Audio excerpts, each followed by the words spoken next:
പിന്നിലെ കാരണം അവർക്ക് വേണ്ടി പ്രാർത്ഥിക്കാനും കൂടിയുള്ള ഈശോ നൽകുന്ന ഒരു പ്രേരണയും കൂടിയാണ്. പൊതുവേ പൊതുവേ ഞാൻ കണ്ടിരിക്കുന്നതും കേട്ടിരിക്കുന്നതുമായിട്ടുള്ള കാര്യങ്ങൾ ആൾക്കാർ പറയുമ്പോൾ അവർക്കെപ്പോഴും മുൻകാല ജീവിതത്തിലുണ്ടായ കൈപ്പേറിയ അനുഭവങ്ങൾ, ദുരനുഭവങ്ങളെക്കുറിച്ചാണ് അവർക്ക് കൂടുതലും പൊതുവെ ആൾക്കാർക്ക് ഓർമ്മയും ചിന്തകളൊക്കെ കൂടുന്നത്. ദുരനുഭവങ്ങളെക്കുറിച്ചും അവർക്ക് വലിയ താല്പര്യമില്ലാത്ത വ്യക്തികളെക്കുറിച്ചും അല്ലെങ്കിൽ അവരെ ദ്രോഹിച്ച വ്യക്തികളെക്കുറിച്ചൊക്കെ ആയിരിക്കും പൊതുവെ ആളുകൾ കൂടുതലായിട്ട് ഓർക്കുന്നത്.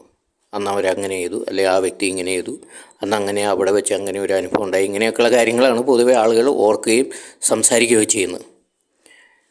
അപ്പോൾ അങ്ങനെയൊക്കെ ചെയ്യുന്ന കൂടെ എൻ്റെ ജീവിതത്തിൽ ഇങ്ങനെ ഇഷ്ടംപോലെ അനുഭവം ഉണ്ടായിട്ടുണ്ട്. ഇങ്ങനെ ചില അവസരങ്ങളിൽ പണ്ട് നമ്മളെ ദ്രോഹിച്ച അല്ലെങ്കിൽ നമുക്ക് താല്പര്യമില്ലാത്ത ഒക്കെ വ്യക്തികളെക്കുറിച്ചൊക്കെ ഓർമ്മകൾ വരും. അപ്പോൾ ഇങ്ങനെ ആദ്യകാലങ്ങളിലൊക്കെ എനിക്ക് ഇവരെക്കുറിച്ച് ഓർക്കുന്നത് തന്നെ അരിച്ചു വരുന്നു.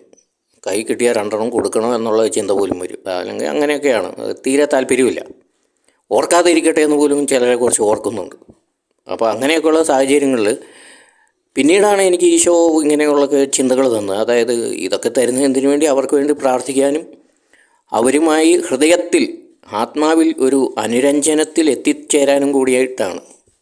അല്ലാതെ അവരെക്കുറിച്ച് ഓർത്തിങ്ങനെ വിഷമിച്ച് അവരെ ശപിക്കാനും അവരെ ദുഷിച്ച് സംസാരിക്കാനും ദുഷിച്ച് ചിന്തിക്കാനും വേണ്ടിയിട്ടല്ല. അപ്പോൾ ഈ ഒരു യാഥാർത്ഥ്യം